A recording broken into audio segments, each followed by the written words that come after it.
Hello, I'm Richard Ridge for BroadwayWorld. The iconic drama bookshop, which was first founded in 1917, has been saved by the Hamilton team. Creator Lin-Manuel Miranda, director Thomas Kail, producer Jeffrey Seller, and theater owner James L. Niederlander. And we're here at their gorgeous new location of 266 West 39th Street to give you a sneak peek and to catch up with Thomas Kail and the shop's designer, award winner David Korins. Tell me what this whole drama bookshop means to you, Tom. It's really where my career started, in the basement of the old drama bookshop on 40th Street. I was down there with my friends. It was this little incubator. Alan Hubby and Roseanne Seelan gave us this space. And my little backhouse productions with three of my pals had a home. And as you know, working in the theater, you're always moving, you're always shifting. There's a real transience to it. And to be able to put your bags down and have a phone and a desk and a space, it made us feel like we belonged. And I met Lynn down in that space in May of 2002, and we have had a 19-year conversation. It just never ended. And that's where we, started working those really early days for Heights. I mean, that's where Chris Jackson saw Veronica for the first time in an audition, and they met, and now they've been together for 15 years and have two beautiful children. So I just have such a profound molecular connection to the store, as so many of us do. And I'm one of thousands and thousands and thousands. So when the store was struggling, it just felt like it was a call to action. There was only one thing to do, which was to make sure that it endured, it found a new home if it needed one, and it could be something that was as inclusive as it ever was. So we wanted it to feel like a European cafe, right? We wanted it to feel like a warm space, kind of tin ceiling, or this kind of place where it was like the glow of old lamps, and really it was about feelings, right? Emotions, because so much about what we do is we kind of trade in the currency of emotions, and what does it want to feel like?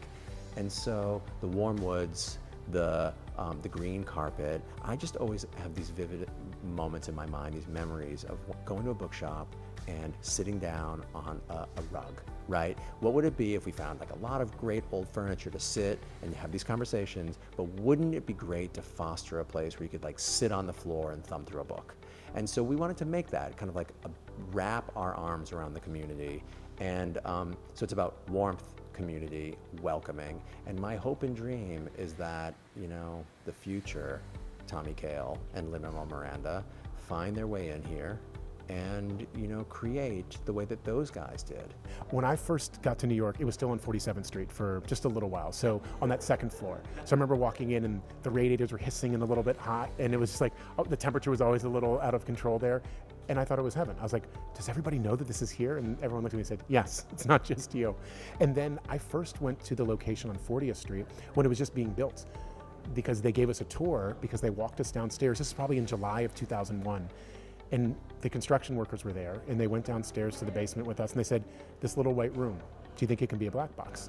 And we said, if you're asking, we'll do whatever. And they said, great, here's some black paint the walls. We put up some chairs, and we started rehearsing as they were still building the shop. And that shop opened December 3rd, 2001, and I was there, every day for years and years and years, really until 2005, 2006. I was there running my company. And we wanted people that had been to that shop to walk in here and feel, I know where I am. And people that didn't even know about the shop to say, why haven't I known about this? What was it like putting this all together during COVID? Well, we started before COVID, and we had all these beautiful creative conversations together. Jeffrey sent articles about what he thought the inspiration could be, and I conceived of this crazy twisting, winding bookworm, and then we all got sent home. We found a location, we started building, we were on a roll, we were gonna open, and then we were sent home, and then we slowly came out, and with masks and a lot of fear, we finished. During COVID, we dressed all the walls. I sent Lynn texts, he responded. I sent Tommy texts, he responded, back and forth, and we did all of it over Zoom. And then we finished last November, and we wrapped it up and locked the door and waited until we could finally come back out and do this safely. There was a gentleman by the name of Gilbert Parker, who is an incredible friend and a really valued and honored member of the theater community. He ran the theater department at William Morris for years, and he represented Terrence McNally and Pete Gurney and Frank Galati and countless others, and George Firth and Paul Zindel. Really reaching back for the Richies and all of us.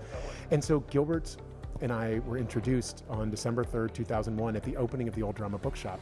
And he said, look, I'm around. I just retired. If you have questions, if you want to talk about stuff. I don't think that he knew I was going to call him the next day and invite myself over. But when I walked in his apartment for the first time, I saw all these windows. And I said, what are these? Why do you have Kiss of a Spider Woman up? And he said, oh, I represented Terrence. And I said, oh, Terrence McNally? And he said, yes. Do you know his work? And I, sort of was like, yeah, I'm cool. And I tried to keep my chill. And I sat there with Gilbert for hours that day. And he just started telling me stories. He said, if you have anything else you need, just give me a call. And I just kept calling, and he would take me to see shows. He came to every reading, every play I ever directed, every musical. He was instrumental in my life. And towards the end of his, he said, I'd like to give you these, and have you keep them. And I, at that point, knew the bookshop was in process. And I got to tell him and his family that I wanted to bring them to the bookshop. And so we have 17 of those that were in his apartment that were original from the shows that he worked on and represented. And so they're in the back corner of the bookshop. We have to talk about the bookworm. Yeah. This is stunning. How long is the bookworm? What does it weigh? How many books are in there? So the bookworm started literally in our first conversation. I said to Jeffrey and Tommy, I feel like we should make some form of sculpture or some kind of way to eventize going to the space, and let's make it out of books. It's so obvious.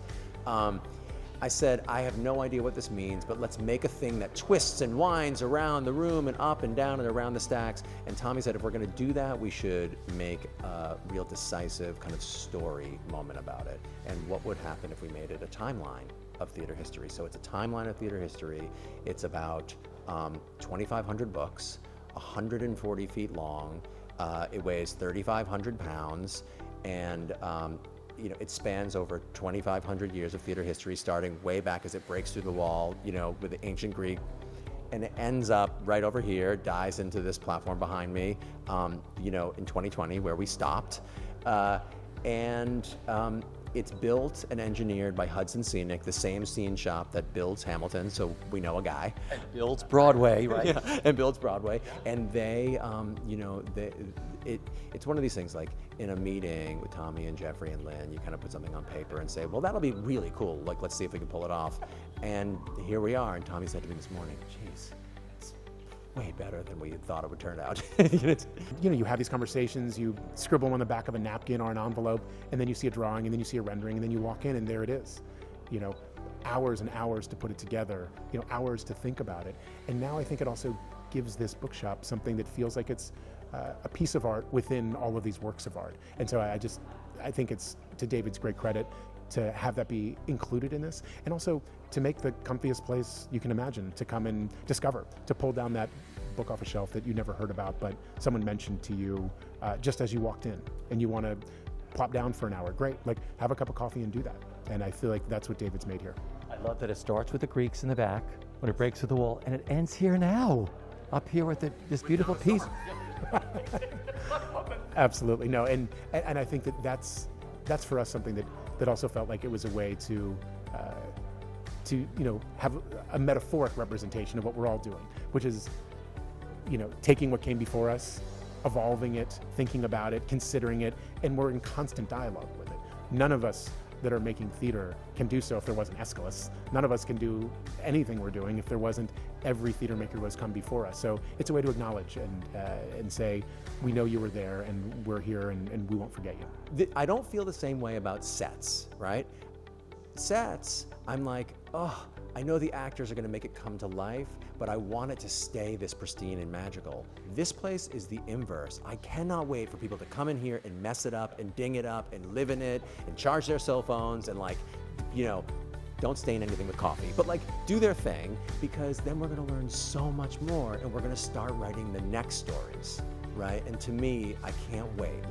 This is great that we're here, but once those doors open on Thursday and people come barreling through, it's going to be really in a way, Times Square will come back to life. I just love that, the old shops had dings everywhere and everything else going on with the history of everybody creating in there. And you're going to have that here once these doors open. I know, it's going to start on Thursday. This is the most pristine you'll ever see it. So shoot this and remember this.